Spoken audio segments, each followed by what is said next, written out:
Hello,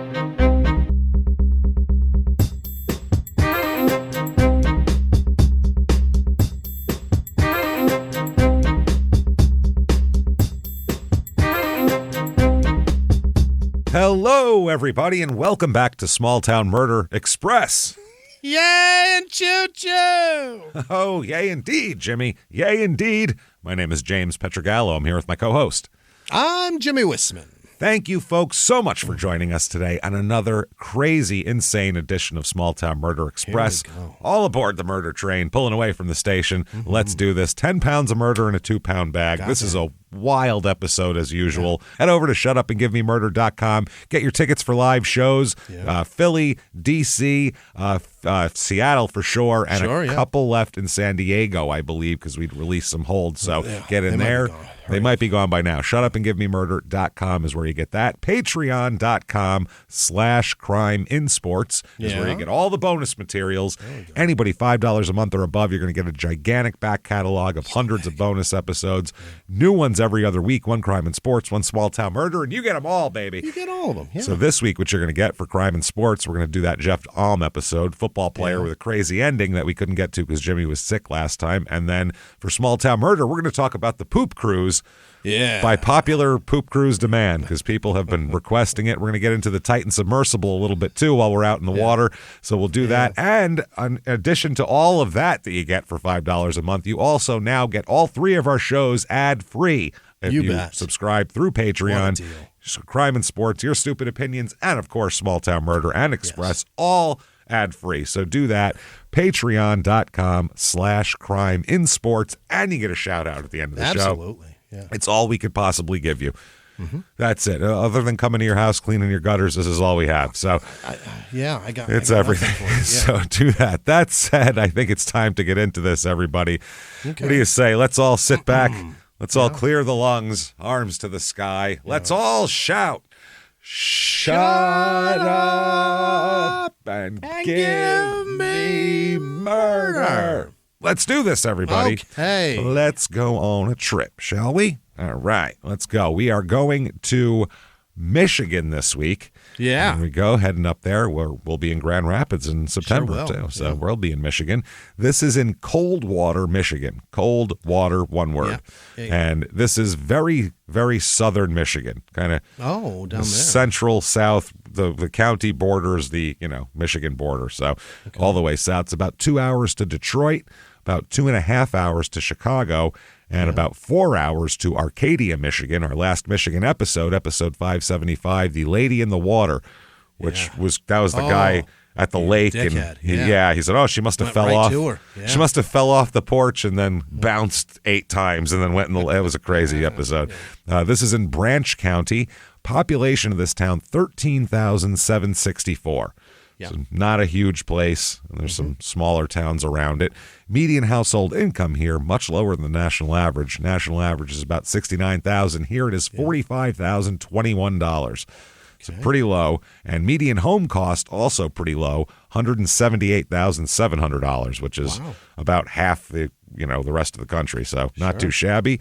The motto here, again, this is when a town just doesn't try very hard for a motto, you get live, work, play. That's their motto. Yeah, that's everything. The live, laugh, love of mottos of town. That's exactly what it is. On basic people's fucking refrigerator magnets till the end of time. History here, in 1829, Branch County was laid out. Sure. And in 1830, that's when towns started springing up, Coldwater and Bronson and a town called Quincy. Then they decided, we need a county seat. Yeah. And we've heard on Small Town Murder, if you're a longtime listener, it's a big deal. Yeah. There's been bloodshed over who's getting the county seat. Yeah. So this was a big deal. The first county seat was Masonville, and, Coldwater didn't like that, and it was transferred to Coldwater from 1831 to 1840. Oh, that was Masonville. And then in 1842, Coldwater did it. They had I guess they had like a big competition, they had to pitched themselves to see who's going to be the county seat, and Coldwater won. Yeah. So there they go. Reviews of this town. Let's see. We've never been there. We don't know anything about it. Let's find out. Here's 5 stars. It is such a great town. I'm proud that I've been able to grow up here. It's really family friendly. Also, you can be able to just walk down the road to your friend's house. You just be able to. Just be able to. Yeah. That is just a couple blocks away. Apparently, this person's friend lives a couple blocks away, so that means everybody's friend lives a couple blocks away. Coldwater makes you feel like you're at home, even when your home is so far away. They say four instead of far. So far away. So far away. So even if you're not from here, you'll be here and feel like you're from here. That's apparently. what it is. Yeah. That's what it sounds like. All right. 5 stars again. Small town, great for raising a family. Country living with a lot of nature. Low crime rates and a sense of security. There it is. That sounds pretty good. And here's 1 star. A couple of 1 stars quick. This is a complete opposite of these 5 stars, which it would be. Coldwater is trash. Yeah. Okay, that's coming in hot. City officials are incompetent, and the town is going to be the weed hub of the state. Well, that sounds positive. Great. Maybe I'll visit there. Maybe that's how you'll get me there. Otherwise, I have no interest in coming here. So there you go. Even with the extra revenue, the money is quickly squandered away. In addition, Clemens has taken control and ruined this town. Old Clemens. Old man Clemens took control and drove the whole joint into the ground. Just yells shit from his porch and goes back inside. Took over the whole place. Whole town. He's like Boss Hogg, but in Michigan. And finally, 1 star. Branch County, Michigan had to be almost by far the worst county in the state of Michigan. Almost by far. Almost by far the worst county in the state of Michigan. Almost as bad as Hillsdale County. Michigan cops are corrupt, and so are the courts. Yeah, they are. Okay, sure. Well, this is very different things. Things to do here, not much. There's a couple of things to do here. First, we have the Strawberry Fest. Sure. And then there's an Apple Fest, and I'll read you the descriptions of them. Yeah. Strawberry Fest, 9 a.m. to 3 p.m. Right. Okay. Every year, the annual Strawberry Fest brings together over 200 vendors to sell their food, drinks, crafts, strawberries, and raise money for their nonprofits in historic downtown Coldwater. Mm-hmm. Okay. Then there's the Apple Fest, which is from 9 a.m. to 3 p.m., same hours. Over 220 plus vendors gather in downtown historic Coldwater, Michigan for this annual event. It features apples, crafts, food vendors. It's the same thing.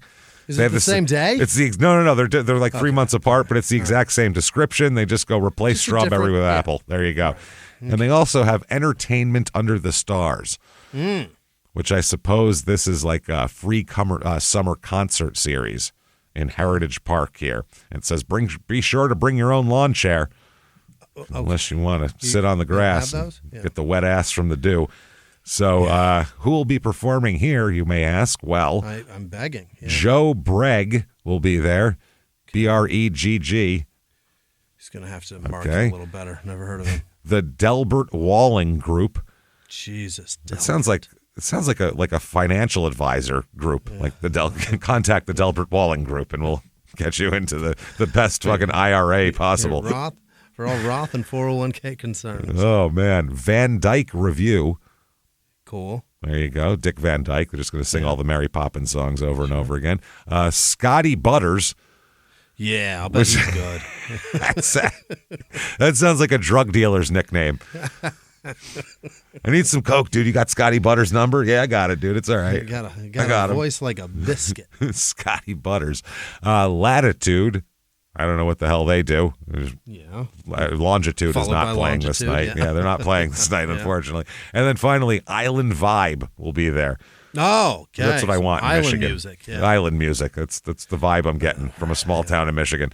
So that says, let's talk about some murder here. Let's get into this. Yeah. All right, let's talk about some people establishing a nice suburban life here. Okay, nice small town life. First of all, we'll talk about Marilyn Lee McClenahan.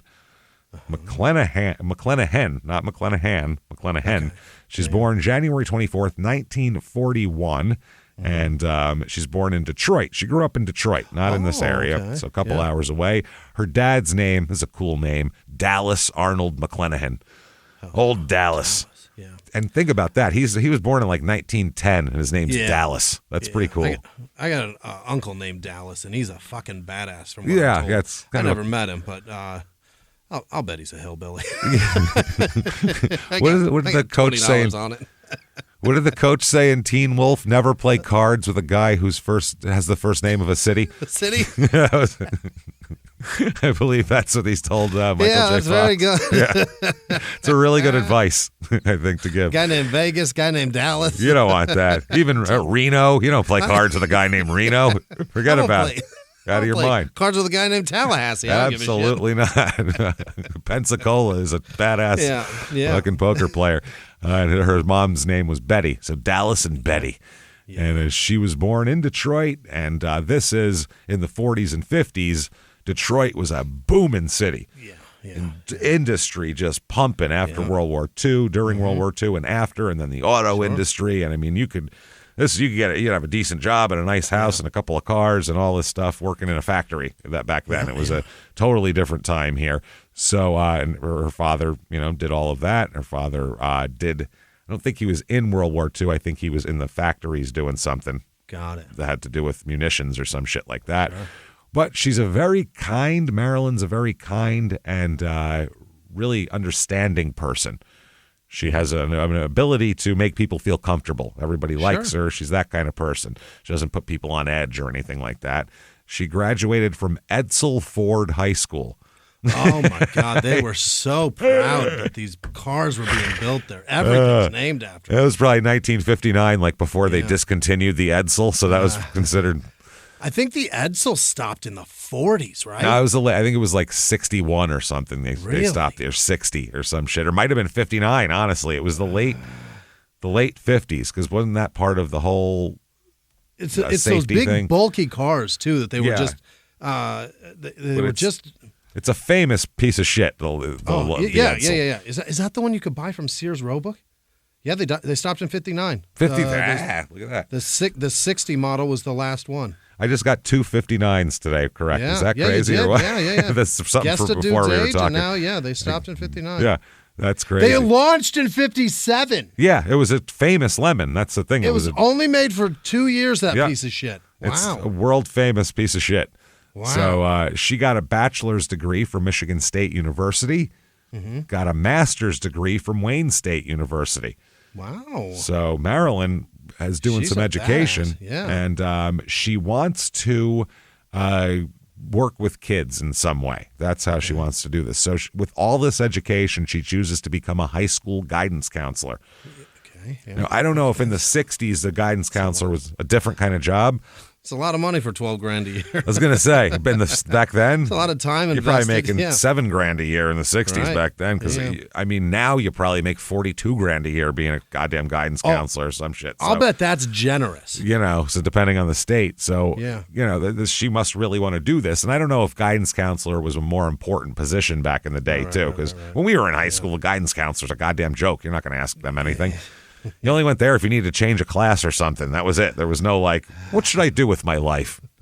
Person who has more student loans than what they make in 10 years. Yeah. Tell me, please. Person who doesn't know shit about me. Yeah. And who also I've talked to for a total of 3 minutes in the 4 years that I've gone to the school. What should I do? So she got a position at Coldwater High School. And she becomes the guidance counselor, and everybody knows and loves her. She's like, you stop by her office and, come see her, and apparently she makes you feel better. So she's very active in local stuff, community events, and has a lot of friends and all that kind of thing. She's real social. In 1971, when she's 30 and having completed her education and already started her career and everything, she meets a man. Yeah. Yes, she does. She meets a guy who's the complete opposite of her. Really? But, sometimes opposites attract and people balance each other out. Who knows? So his name is Dennis Henry Depew, Depue, Depew. So, really? Yeah, actual Pew. Yeah. Pepe Depew, he could be, which I'm sure they called him in school. Like, sit your ass down in Depew and Depew. Pray. That's right. And then get down on your knees and back up in the seat and back down and back up. And back into Pew. Then back into Pew. So he was quiet and didn't like social situations, and she was the complete opposite. So that's their dynamic. He's born June 13th, 43, so 2 years younger than her, actually. And he's from Sturgis, Michigan. That's where he was born. Parents Claude and Elma. Jesus. Elma. Her name was Elma Murrell. M-U-R-L. Murrell. Wow, that is a rough name. M-U-R? M-U-R-L. Elma Murrell. That wasn't her last name. Murrell was her middle name. Elma Murrell. You got to be hot to pull that name off. That's a terrible spell. It's a gross spelling. It sounds like you got something in your throat. A little bit, right? I got a little Murrell going on here. So they were here for a long time in this area. He's from Burr Oak is where he grows up, which is not far from Coldwater. So he's kind of southern Michigan. His family's been there for a long time and everything like that. He grew up in a modest middle class home, dirt roads in the small town, kids riding their bikes, all that kind of shit. It's sort of thing. Now he is a decent in school, nothing crazy, but nothing. Yeah. He doesn't stand out in any way, shape, or form. He's quiet. He's a good student, but not the top academic guy or the lowest, or doesn't get in trouble. So he's a guy that would you might not notice him. He could go by unnoticed, Dennis here. So he ended up going to Michigan State University as well. He got a bachelor's in business education.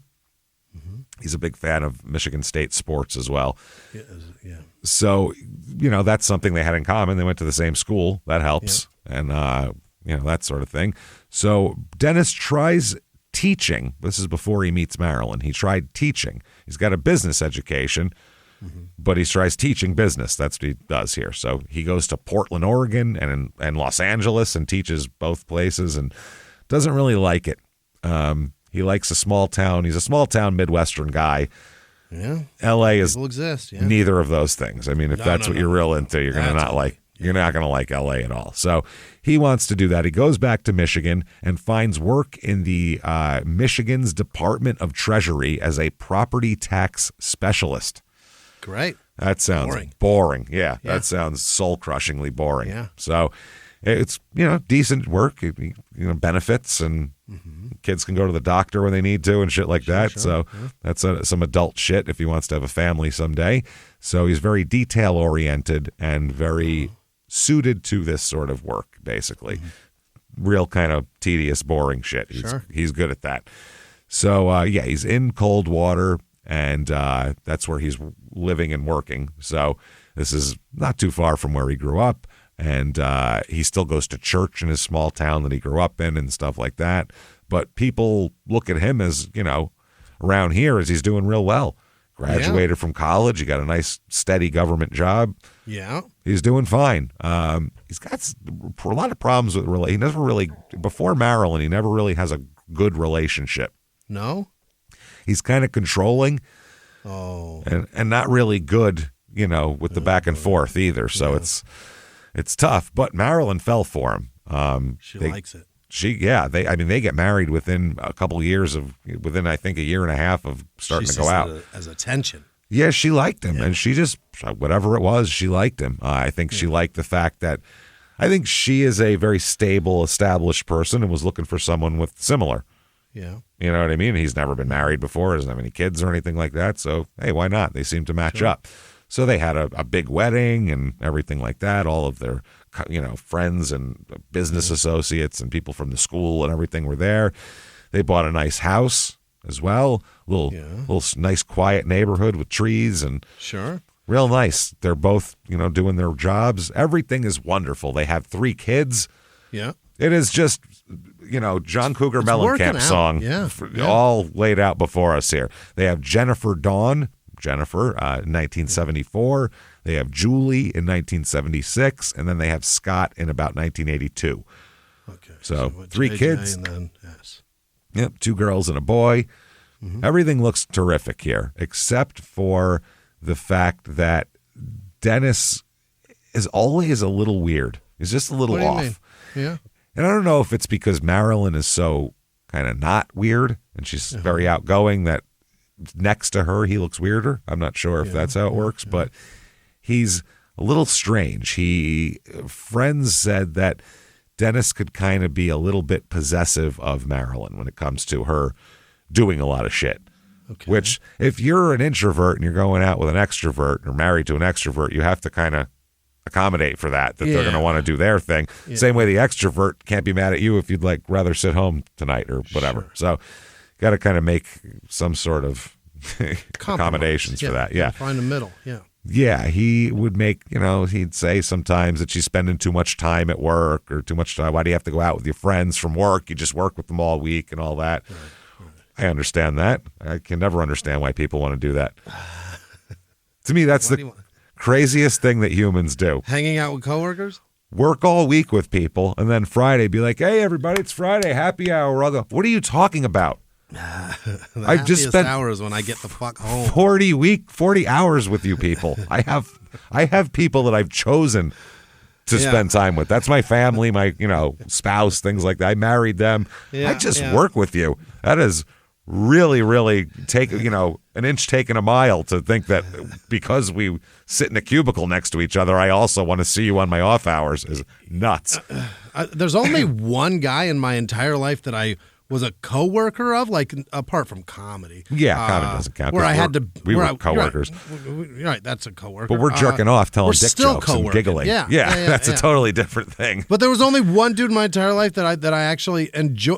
I mean, I hung out with coworkers outside work, but I was like, why am I doing that? You know what I mean? Yeah. I guess you never really have that realization until you stop hanging out with them. There's like, why did I ever? Why was I doing that? I would literally laugh and be like, no way am I hanging out. What are you, fucking crazy? Yeah. No offense, but I don't like you that much to hang out with you on my off time. Like when I'm not getting paid for it. Yeah. So I can understand that, but also I can understand if you're working with people you like and you want to hang out with them. So that's fine. Yeah. Here. She's got to navigate that. His grumpiness and then her wanting to do her thing. By the 80s, it becomes harder because he wants even less to do with doing anything. He's withdrawn even more.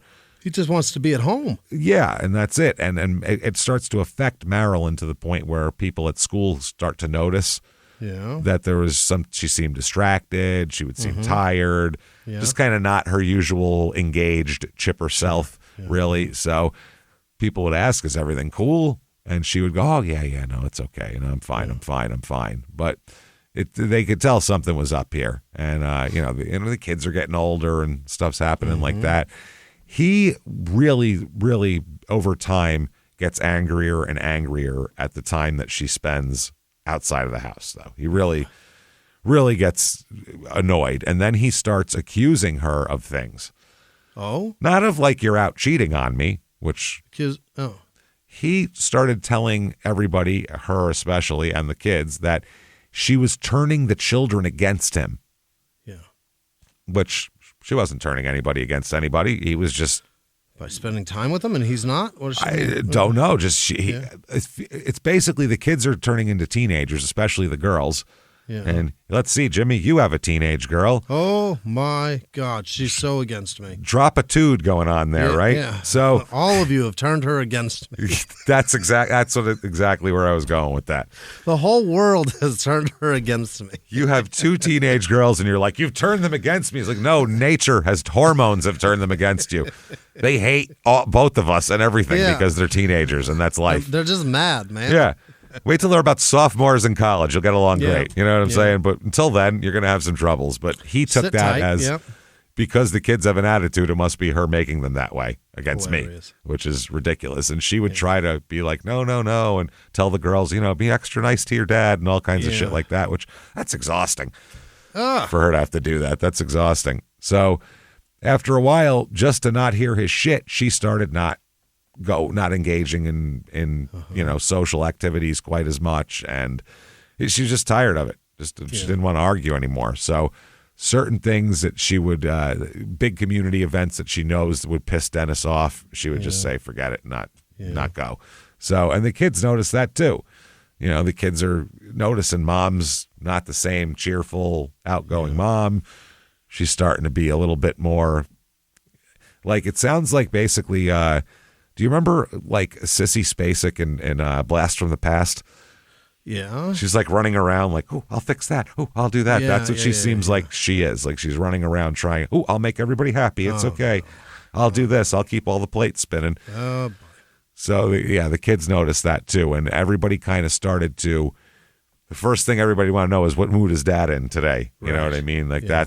that's a gross cloud to hang over a house when there's anybody like that. So even when they would go to social gatherings together, he would go sit apart from everybody and just like watch Marilyn while she talked to people, which is bizarre behavior. Yeah. Sit next to her and be quiet. That's fine, but don't go sit somewhere else and like stare and stalk.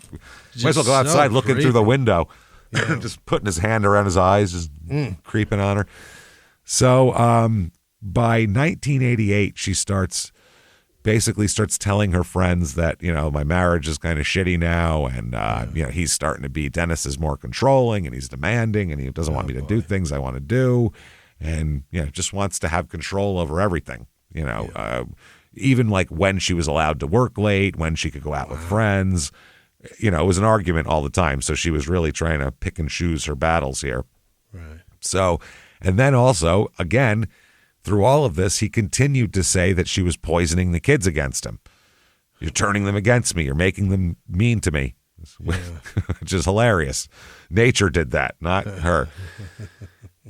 So he said that I don't think you are real committed to this family. And, there's forces out there who want to see us apart. And you're giving into it. Oh, boy. And you're turning the kids against me. And it's like, there's a lot of conspiracy theories going on that he's got. Sounds like it, yeah. Are kind of weird. He's still, I don't know if maybe because he's still working with the state treasury department. So maybe he's just so bored at work that his brain needs to do something else. I don't know what is going on here, but one of his coworkers said, Dennis worked out of our office on occasion. He was a conscientious, good worker, a fairly quiet individual, but since the divorce proceedings, he got a lot more quiet than normal. Oh? Yeah, because Marilyn's going to file for divorce. Oh, boy. This guy said it was a bitter situation. When you consider the stress he was under and that he took it so bitterly, who knows how that affects a person. He changed quite a bit and lost a lot of weight. He was an avid Michigan State fan, and during basketball season this year, he didn't make any comments like he did in the past. So just not the same guy. No, he's just not the same cat here. Hey, everybody, just going to take a quick break from the show and tell you how to get your kids to save a little better with Acorns Early. acornsearly.com or the app.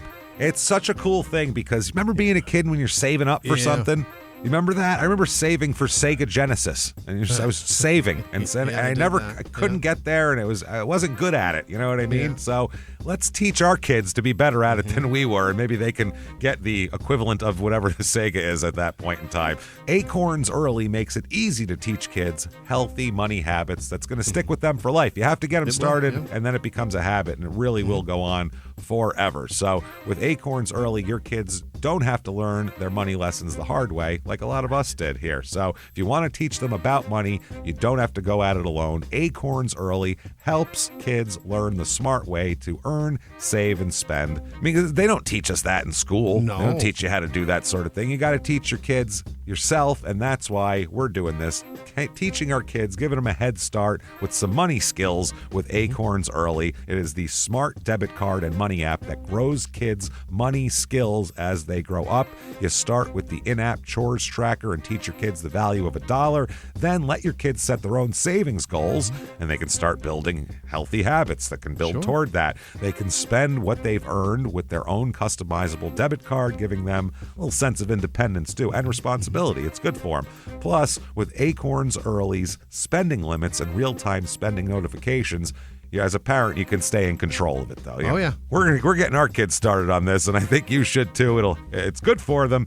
Get in there and teach them some responsibility. Ready to teach your kids the smart way to earn, save, and spend? Get your first month on us when you head to acornsearly.com/small or download the Acorns Early app. That's 1 month free when you sign up at acornsearly.com/small. And now back to the show. Nope, and the kids don't want to be around him now, which just fuels his whole thing. Sure. So they said he would have periods where he seemed pretty cool and, like old dad, and then he would all of a sudden be angry and start accusing people of shit and freaking out and making the whole family uncomfortable. And so the kids don't want to spend time with him at all. They don't even want to be in the house. They do that thing where they like to go to school, go to some like after school activity, then go to a friend's house, then come home at 9 o'clock, go in the room and go to bed. Go to bed, yeah. You know Try that. this shit again tomorrow, yeah. Avoid the house. I've done that. You know what I mean? So just come in and maybe we can just get a quick, how you doing? And I can go in my room. And again, Dennis would notice this and then blame Marilyn for it. You've been turning them against me. So she said maybe we could go to counseling. And he said, no, nobody could understand us except for us. Okay. So she said, what do you want? And anytime she would say, okay, what's the problem? And he would explain it. Well, when you do this, it makes me feel like that. When you go there, she'd go, okay, well, then I won't do that. Well, then he would take that as, well, then I don't want you to do this, this, and this either. Oh, boy. He would take a mile when given an inch again. Yeah. So at this point, by the way, one person said about the kids were well behaved, very intelligent, good students. Both girls were in the National Honor Society, and Scott was in the gifted program in elementary school. Wow. So despite all of this, the kids are still thriving. Yeah. And maybe wanting to be outside the home, and be in school, even just to get away from your family, that'll make you a decent student. You're at school all the time. Oh, yeah. So, you'll stay after school, do your homework, shit like that. Why not? Yeah. So by 89... she has consulted a divorce attorney and, she told a lawyer that basically her marriage is a prison. So that's that. Absolutely. She said that Dennis is too controlling and it went from a couple of things to every little thing in her life and she can't take it anymore. So she said that she's always doesn't trust her own judgment anymore even because Dennis has made her second guess everything. So the attorney told Marilyn to document his behavior, and then, we'll put that all in the proceedings and try to, so build a case basically for divorce. So Dennis not happy that Marilyn filed for divorce. Furious. At all, like we said. At work, he got weird and everything else, but wouldn't talk about Michigan State basketball anymore. They said that he would be rageful, and then he would be depressed, and he would be, he would threaten to fight the divorce and beg, Marilyn not to divorce him at the same time. So you never knew what he was going to come up with, whether he was going to be attacking or conciliatory. You never knew. So it was weird because she would have her, this is what I want in a divorce. Everybody has this is what you want and this is what you want. And then whatever. So Dennis would challenge all of everything that she wanted and say no to everything. And then certain things he would just not fight at all, things you would expect him to fight about. Like he didn't fight for the house at all. Said, you can have the house, which is weird. And her financial arrangements that her lawyers drew up to say, this is what we like from you. He said, no problem, fine. Didn't even negotiate. You got it. Take what you want. These are the things you fight about. Who gets the house, who gets the money, and then the rest of the stuff you try to make compromises. But he was like, no, I want to see the kids at 10 o'clock on Saturday, not noon, but you can have the house and I'll give you however much you want. Like things like that. It's like, who cares? Stop arguing. So I don't know. They thought that a lot of his friends said that they figured that he was doing this to try to get her back. If he's told her, if he was nice to her and said, yeah, I understand you can have whatever, she might think that he was changing and she might want him back after that. Okay. So who knows? But December 1989, the divorce is final and Dennis is granted visitation with his kids every other week. And the kids, and also, here's another weird part. Okay. They have their home and outside their home is a guest house. Yeah. That is where he has a home office. So in the divorce proceedings, he is allowed to use the guest house as his office still. Really? Yes. So he has access still to the property and the guest house. That is one thing. That's an odd arrangement. That's not how you separate.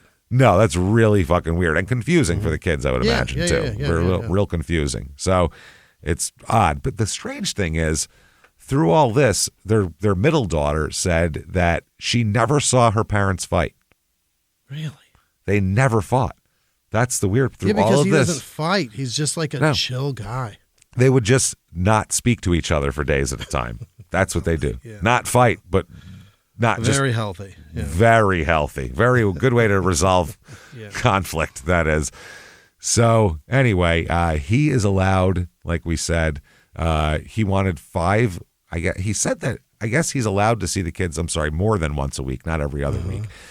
So he said he wanted to see the kids all the time, weekly visitation. And she said that was fine. And he was allowed to be in the guest house where he did his work and all that kind of thing. So he continued, though, she changed the locks in the house to try to have some sort of control.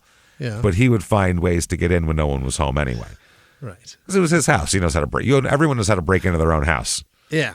Yeah. You know your own house is soft spots. Everybody does.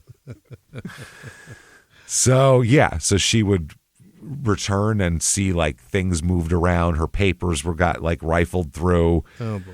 Just someone was in the house looking through shit. And so she didn't like that. And the kids, because he was being so weird, they didn't like really being around him anymore. They would make excuses to not go to their court visit, appointed visits and things like that. And Dennis said that's Marilyn, again, poisoning the children.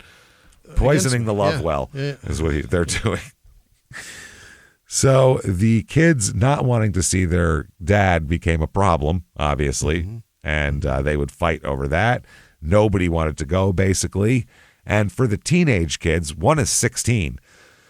So it's hard to force 16-year-olds to do visits. To do anything. I mean, once somebody gets a car, it's hard to force them to go visit your dad. Well, maybe I want to go to the mall in the middle of that. You know what I mean? I'd rather not do any of that. Exactly. And 14, they have to, but they'll just complain the whole time. Yes. Yeah. And Scott was a little younger than that, so he's more pliable, but even he didn't really want to go. So it's tough. Then this all comes to a head on April 15th, 1990. It's Easter Sunday. Yeah, it is. Oh, yeah. Marilyn is preparing for a big, meal, a big Easter meal. Yeah. She likes the holidays, and she likes having the family and making food and all that kind of thing. But Dennis is scheduled this day to pick up 2 of the 3 kids. Yeah. He's supposed to do that. Now, Julie that morning said she didn't want to go, period. That was it. And Dennis, under the divorce agreement, couldn't force her to do it if she didn't want to. But the fact that she didn't want to really pissed him off. That's a problem. Yeah, so now he's just going to get Scott. So he's pissed off about that. Yeah. So he arrives about 11 a.m., pissed because he knows that he's only getting Scott already, and he thought he was getting all 3, and he's getting 1. So then he gets there, and Scott whines and complains and says he doesn't want to go with him. Damn it. So he wanted to go out. He said he wanted to play with his friends and shit like that. The kid was, Christ, he's 8 years old or something. At 9 years old, he wants to go out and play. I mean, it's a child. And he just didn't want to go sit and look at his morbid dad. Yeah, just sit there and be depressed and asking him weird questions about what mom does at night. You know what I mean? Like, why don't you want to be here? real fucking, not cool. So Marilyn tries to intervene because Dennis is yelling at Scott or, trying to tell Scott that you're coming with me. And he's saying, no. So she's like, listen, let's figure this out. Let's, come on, everybody. Yeah. Out of nowhere, Dennis, instead of he and Marilyn being the parents and explaining to Scott that it's important that you spend time with your father as well, sure, which would be the healthy thing and what Marilyn was trying to do, Dennis then turns everything on to Marilyn and says, this is your fault. Even though she's trying to help him with the kid, he said, this is all your fault. You're turning the kids against me. This is everything. You're manipulative and, all of this type of shit. Then, out of nowhere, he grabs Marilyn. All 3 kids are standing right there, by the way. Yeah. Grabs Marilyn and throws her down the basement steps. Oh, boy. I don't mean go walk down there. We're going to have a talk. Yeah. He threw her down the fucking stairs like laundry that needs to be done later. Like, it's, wow. So she fell down. These are wooden stairs. Thankfully, they're not concrete basement stairs. That would be much worse. But, I mean, still, go down some wooden stairs to a basement, see how it feels. Yeah. So she got to the bottom and just laid there. They didn't know if she was unconscious, dead. She's just laying there in a heap on the bottom. So these kids are screaming, "Oh my God, Mom, Mom." Yeah. Dennis runs down the steps. So, they think obviously he's going to help her up. Instead, he starts pummeling her. Oh, he's punching her now. And kicking her in the face. I mean, stomping her and just absolutely savagely attacking this woman out of nowhere. He's been set off for some reason. And the kids have never really even seen their parents fight that much. And now, and they've never seen Dad explode. He's just weird and sullen. He's not a fucking this. Yeah. But now he's just exploded into this frenzy of violence and just a real life fight. Absolutely pummeling this poor woman in front of the kids. Mm-hmm. So they're watching in horror, screaming, and all this type of shit. Next thing you know, Dennis picks her up and carries her up the basement stairs. She's completely unconscious. Yeah. Carries Marilyn up the basement stairs. The kids are watching. And he says, the kids go, what are you doing? And he said, I'm going to take her to the hospital. Okay. He's got her over his shoulder, and he says, I'm going to get her help. And then he hops into his van. It's a 1984 Chevy van.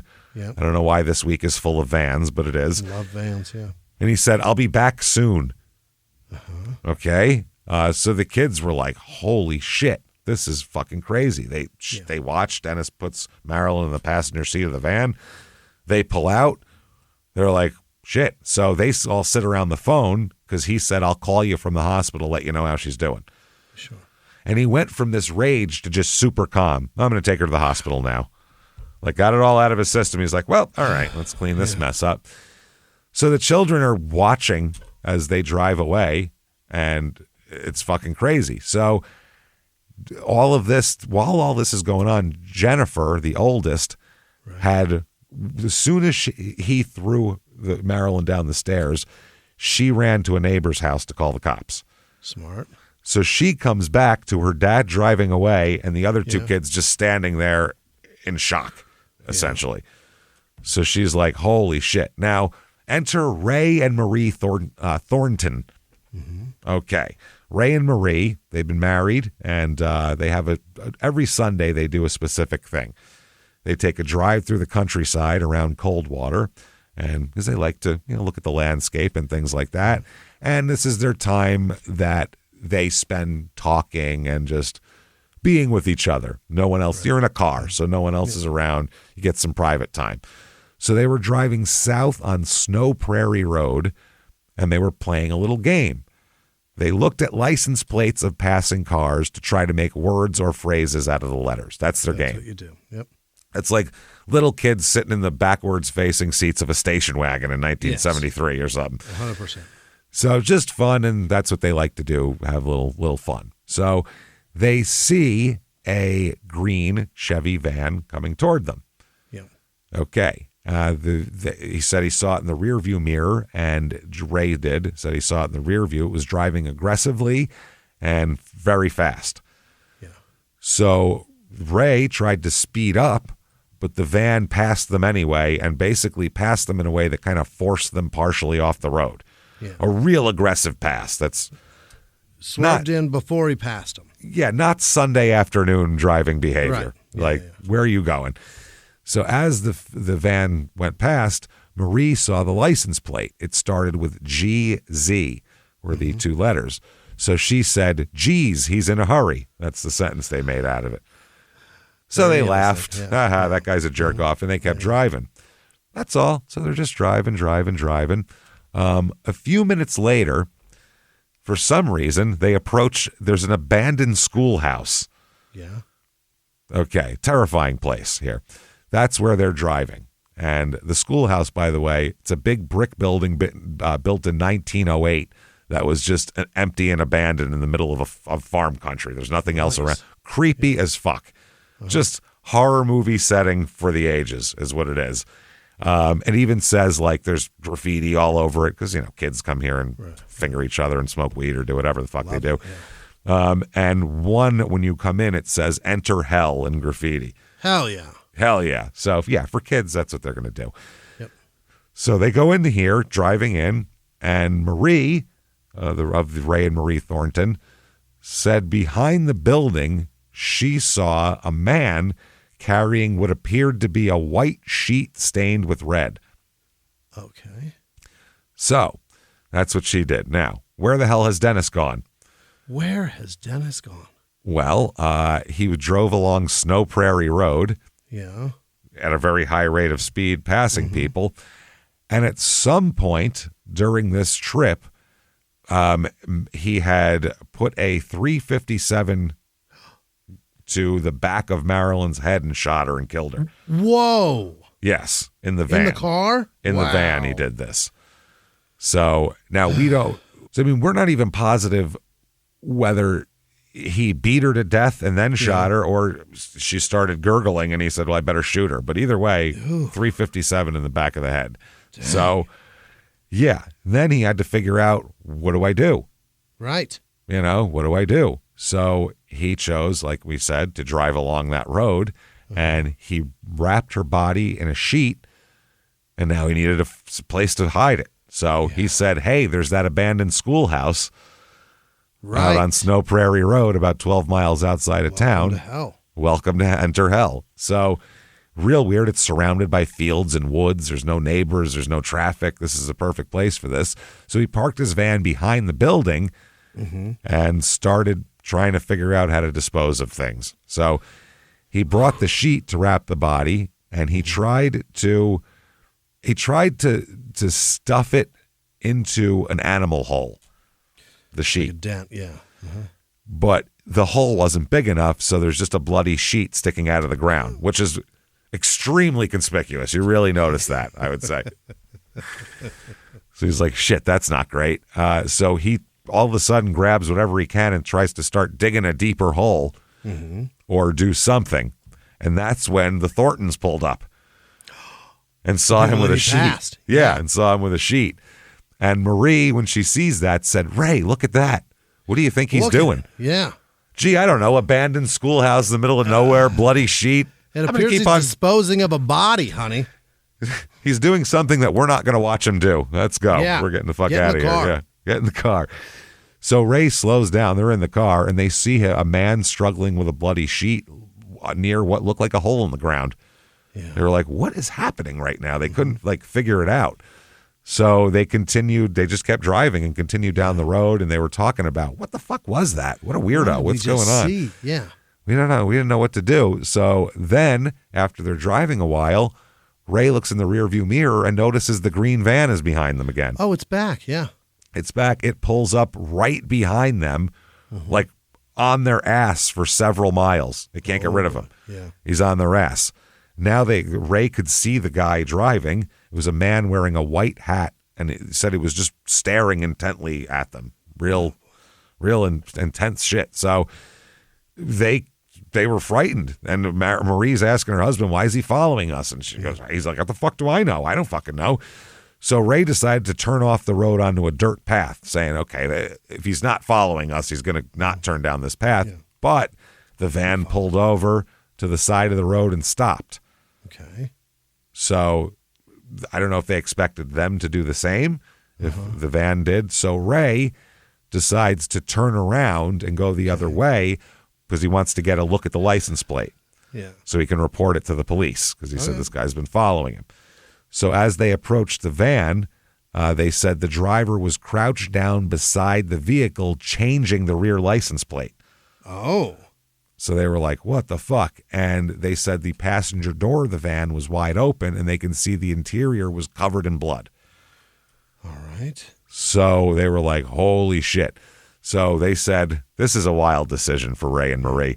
Ray and Marie out on a Sunday drive should not make decisions like this.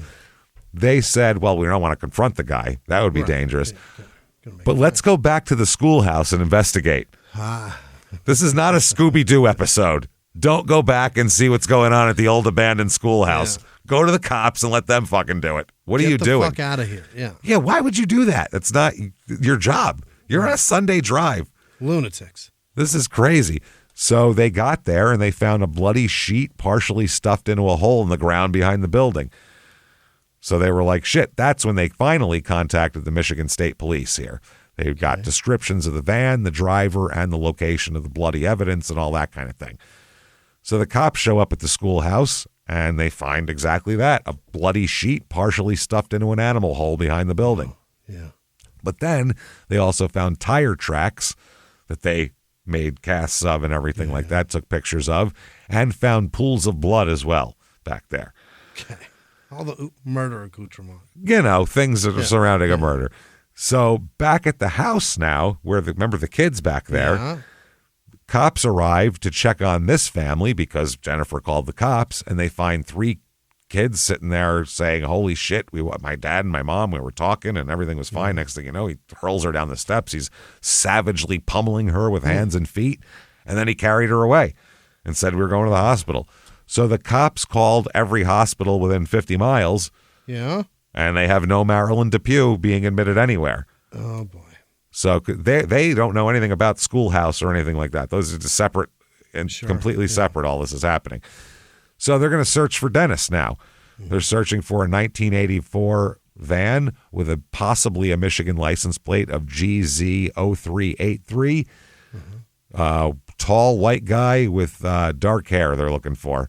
They said they're also looking for Marilyn, they said.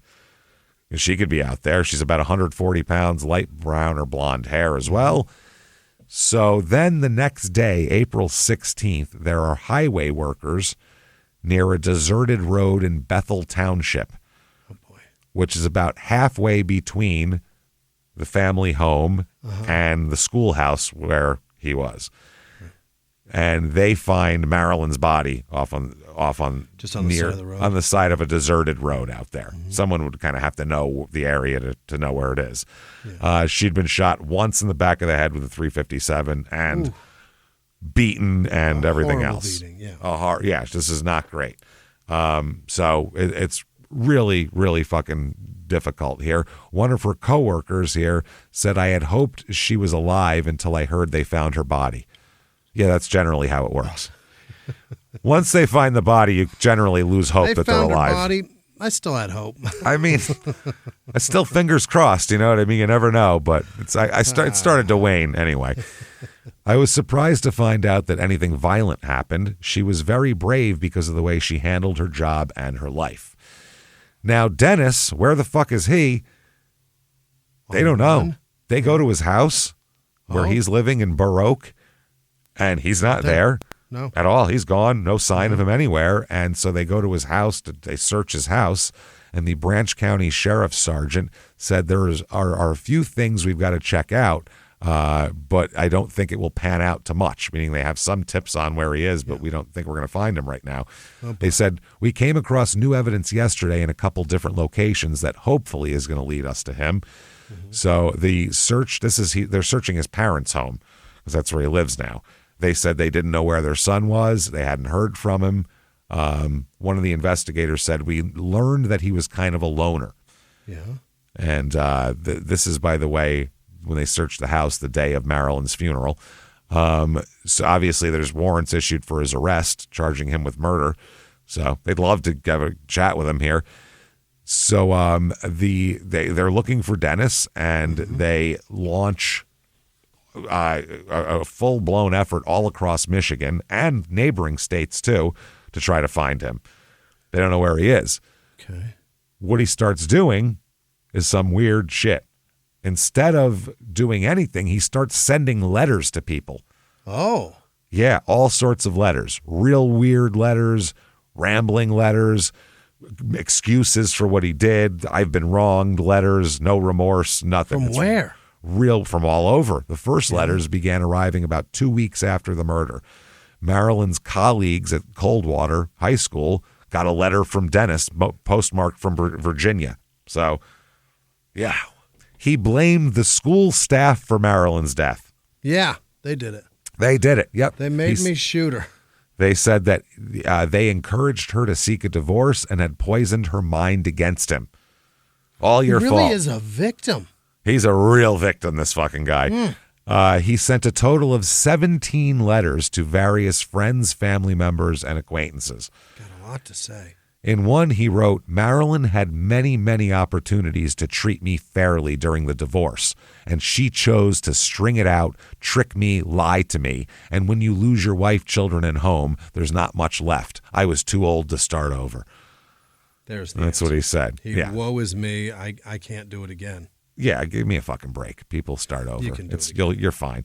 All of these were letters were postmarked from different states: Virginia, Iowa, Oklahoma. He's running. Meaning he is on the move, Yeah. and they never know. And once they go to the place where he mailed it from, he's gone. Yeah. Obviously. Yeah. So after 3 months, he sends a real weird letter, a 13-page letter filled with insane bullshit, just blaming other people, biblical quotations, religious justification for his actions. Really? Yeah, this is what God wants. You know what I mean? Eye for an eye. Oh, yeah. He said he was a righteous man in all these letters who'd been driven to desperate means because of the unfair treatment he received.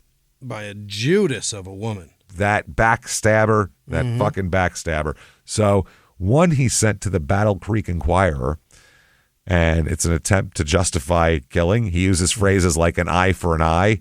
He did. In there. Oh, yeah. He said a life for a life was received Wednesday by the Battle Creek. He called it a life for a life. Saying she took my life, so I took hers? Is that what he's saying? I took hers. That's right. Real fucking weird. 11-page letter to the newspaper here. It was postmarked from Des Moines, Iowa. It was unsigned, and he said it was his final communication. Oh. Yeah, he said it was problems between them, their attorneys, and relatives. He blamed the tragedy on Marilyn's attorney also for encouraging her to issue a restraining order against him. And he blames his own attorney for not telling him that he could have stayed in the house during divorce proceedings. You're supposed to know that. It's your place, man. I mean, your lawyer should advise you of legal things, but you don't kill your wife because your lawyer didn't advise. No. Hire a new lawyer. That's the solution there. Yeah. So the letter calls the divorce legal system a failure and says it needs to be changed. He accused the lawyer of trying to hurt her, saying, quote, Marilyn had every right to divorce, but she made a fatal mistake in lying and deceiving to force Dennis out of the house and estranging the children from Dennis, the letter said. Third person. He refers in the letter twice during the letter, refers to the movie The War of the Roses. Remember that movie? No. With Danny DeVito, and was it Michael Douglas is in it possibly? It's about two rich people fighting over a divorce. They're both named Rose. It's The War of the Roses. Yeah. It's a dark fucking cool movie from the late 80s, I think. It's a weird dark comedy that wasn't really around much back then. It was cool. Check it out. It's about people fucking divorcing. Yeah. So, and she said that if Marilyn had just seen that movie, everything would have been resolved amicably. Okay. Just needed to see the movie. Right. He said all the children were bitter from this divorce, and they were all mad at me, and it's not fair, and it's wild, dude. It's wild. It's the delusions are fucking insane already. He said he was unfairly thrown out of his house with depression overtaking Dennis, and saying that she was wanting everything her own way and being too proud, too haughty, and too stubborn for her own good. Marilyn never knew when to stop pushing to get her own way for everything. She never realized how she was getting all the good things and all the bad things that were happening to Dennis. The letter says Marilyn chose to throw Dennis over the fence and stay on her side of the fence with the children, house, furniture, and make Dennis pay for college expenses. Right. Dennis got very, very hurt when Marilyn threw Dennis over the fence. Oh, boy. Then said also, she exacerbated Dennis's depression and left him in a hopeless situation with drastically unfair treatment by turning the kids against him. Right. Then he said this, when do people as a last resort react with violence? And he said when they're treated unfairly and when there's little or nothing to lose. And then he says all these things happened to Dennis. And then he also has a list giving 6 interesting thoughts, including do unto others as they have done unto you. Sure. An eye for an eye, a life for a life. Here he goes. Holy shit. Yeah, all sorts of letters. By the way, when he disappeared, he took $4,000 in cash that they know he took. That they know, so they know he had some money, but I mean, that's not enough to like live forever or anything like that. They said none of the letters gave any indication of where he might be or where he might be headed. They just know he's got an 84 full-size van. So, doing great, yeah. After about 8 months of this, the trail, it's cold. There's nothing. He stopped sending letters, and that's it. They don't know where the hell he is. Okay. No clue. So we know where he is, though. You know where he is? Where is he? And I'm wondering if this is just because this was his dad's name or what, but he went to Dallas. Did he really? He went to Dallas. He went to Texas. Jesus. He went to Dallas, Texas, where he changes his name. Really? And just pretends to be somebody else. That's not going to work, right? Well, but, I mean, he's in like 1970, it could work. It can work, yeah. By 1991, that was the very end of that being able to work. To taper off, yeah. I'll give you this. I'll give you one a guess. What do you think he changed his name to? Giuseppe? No. Nothing ethnic, I'll tell you that much. Did he change it to Pensacola? He changed it to Hank. What? Hank for a first name. Yeah. I'm a man. Hank Last Haggard? name, Queen. Hank Queen. What? Which sounds like a real butch drag queen. That's what Sure that sounds does. like a big, hairy 350-pound drag queen. He's like, I'm Hank Queen. That's you know what I mean? That'd be a good name for somebody like that. Right. Not femming up at all. Just No. So he moves in. Who's the guy that used to throw the glitter? What was his name? With the fucking stick? Not Rip Taylor. No. The other one. There's also Rip Charles Taylor, Bruce Valanche. Charles Nelson Riley. And him too. He would come out with the confetti, didn't he? Yeah, Isn't he the right. confetti guy. Right. These are all like crazy old people from our childhood.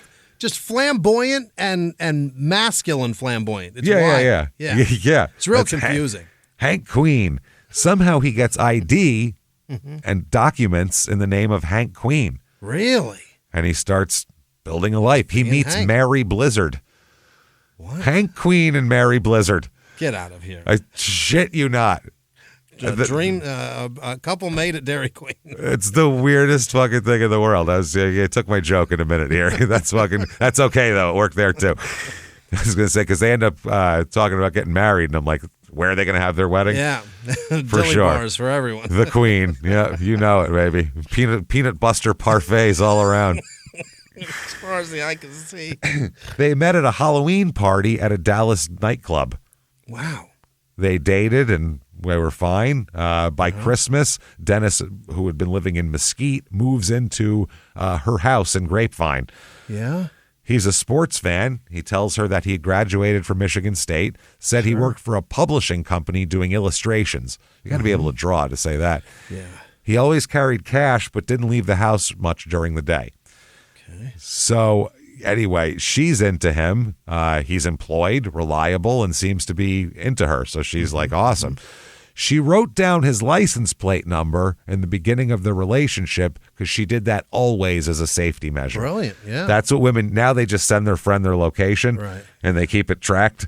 Yeah. That's the new thing. But back then, all you could do was write a license plate number down and hope they'd find that bloody piece of paper clutched in your dead hand as they tuck that right there into the coin purse of your handbag. Yeah, the fifth pocket of your jeans or some shit. So, yeah, she thought, oh man, he was vague about his past, but she was like, a lot of people are private. Maybe he had painful relationships in the past. This isn't weird. So Mary would introduce Hank to her friends and family. Yeah. He fit right in. He's polite. He's a nice guy. A little weird, though. Doesn't like to be recognized. No? Doesn't like crowds. Doesn't like social events, which, I mean, he's always kind of been like that. Didn't really like newspapers very much. Didn't like newspapers. Didn't like to watch the news. Didn't like things like that. When Mary would say, hey, let's watch the news or let's go out, he would be like, well, we could do this other thing instead. Yeah, I'd rather not. just in case they run an old cold case or something. You never know. I don't want to ruin it. Those are uncomfortable. So one of the friends said, we'd become a little suspicious of him. Linda didn't know his middle name. She knew he grew up in Michigan, but he wouldn't directly say. He didn't have a driver's license, and she never saw any mail coming to the house. He was really evasive about a lot of things. Evasive. So then, on March 20th, 1991, Unsolved Mysteries comes on Robert TV. Stack. Oh, man. So they do reenactments of the whole case. They have Ray and Marie Thornton talking about the abandoned schoolhouse, the van, everything like that. Now, this is on TV. It popped on. Right. So Dennis is trying to get her out of the room. He just doesn't want her to be in the room. So he says, as it starts, he said, maybe you know what you could do? Could you make me some sandwiches or snacks? Because I got to go early in the morning to go visit my sick mother. So you got to make me a bunch of snacks. So she's like, okay. So he's white knuckling through an episode of Unsolved Mysteries that's featuring himself while she's in the kitchen making snacks, and he's trying to like extend it, going, you made bologna? I really wanted ham. Is there any Yoo-Hoos in there? Can you pack some of those? Where's the cold thing? It might be in the back of the freezer. Really look for it. Could you make some Yoo-Hoo? Please. Just, I don't know how you make it. Just chocolate Homemade water. is better. Yeah. Melt some fudgesicles, would you? So he said that all of a sudden he needed to leave immediately because his mother's condition had taken a turn for the worse. Oh. So he's like, oh, my God. She helped him pack up quickly, and he took off. Okay. Now, a friend of theirs had seen the show. Oh. And been like, that guy looks just like Hank. They were like, no, that's got to be a coincidence. Did y'all see that? Yeah, she said people look the same, but then she thought about it and she said, no, that's him. Not that the same. Not that. She said, I was watching TV and I thought, oh, Michigan, and then things kind of clicked. Like it kind of looks like him, but then Michigan and all these other things started popping up. She said, next thing I know, they flashed this picture on the screen and I had no doubt in my mind it was him. It was so obvious it was him. I jumped up. It frightened me. So she called Mary and was like, dude, your boyfriend's a fucking murderer. And she's like, get the fuck out of here. And she goes, no, seriously, Michigan, age, description. And then the girlfriend's like, oh, shit, this could be bad. Mm-hmm. Then they found out that she had written down the license plate number. Remember that? Oh, yeah. They had his license plate number on Unsolved Mysteries. They compared it. It's the same fucking guy. Oh, no. So they're like, oh, shit. So they call into the Unsolved Mysteries tip line. Yeah. 4 hours after that, Louisiana State Troopers see him driving his Chevy van on Interstate 20 heading toward Mississippi. Oh, boy. So 6 hours ago, they were lounging. Now he's on the run and the cops are behind him. Holy shit, they tried to do a traffic stop, but he was not going. In a 1984 Chevy van, he decides to gun it and make a run for it. Yeah. So he's taken off. It's a high-speed chase now. Oh, it's going to last for 15 miles and go across state lines. Really? It escalates. More law enforcement joins. There's cop cars everywhere. Yeah. It's now turned like Smokey and the Bandit we got going on here. It's going to get crazy. He's driving recklessly, blowing through fucking traffic lights. Yeah. People are swerving out of the way, ignoring commands. He broke through 2 police roadblocks with his van, just plowed right through them. It's crazy. So finally, one of the sheriffs said, okay, if he tries to go through this roadblock, shoot his tires out. Really? Really. And so the sheriff said he drove right through the roadblock, but officers managed to shoot out a tire. Then we shot out another tire, and he kept going. The van turned on the interstate and sped down several Vicksburg streets with both back tires blown out. Oh, boy. Shot out, I should say. Sparks flying everywhere, swerving still. Yeah. Finally, he stopped. 4 a.m., March 21st, 1991. Police surround the van. Dennis fires 2 shots through his windshield at the deputies and then fires another shot through the open window. Oh, boy. The officers return fire, but the van is packed with boxes and everything he owns, so everything just gets absorbed into the boxes. Yeah. They said that they pulled, the sheriff said he pulled behind the van and fired a machine gun into the rear of the vehicle. And nothing happened anyway. Nothing happened. So officers rushed the van. Yeah. And they found him dead. Damn Shot it. himself in there. Damn He said it. his thumb was on the trigger. He had $16,000 in his pocket. Single bullet from a Ruger 357 went in his mouth and exited the back of his head. Dead. Wow, he did it with a thumb. Yep, with his thumb like that. Squeezed it. Golly. He said the van was full of clothes and boxes, and our bullets were not getting to him. So he created a perfect little fortress for himself. Shit. But he was, he was slumped over the steering wheel. And they said that means it was a suicide because one of the bullets would not have gone in that direction. They did the trajectory things. They go, it wasn't from us. That's himself. Yep. The sheriff said he chose to fight it out, but in the end, he took his own life. He died with his pistol in his hand, his thumb on the trigger, and $16,000 in his pocket. And only a few hours earlier, they had told his stories on Unsolved Mysteries. That's the quickest resolution. Yeah. They said they found blood stains in the passenger side of the vehicle. They had the crime lab come in, and they said it was not his blood. They determined it is Marilyn's blood. He never cleaned the blood off his out of his van. Really? Yep. So he's buried Left in Michigan. her blood in the car. Yep, that's right. Jesus.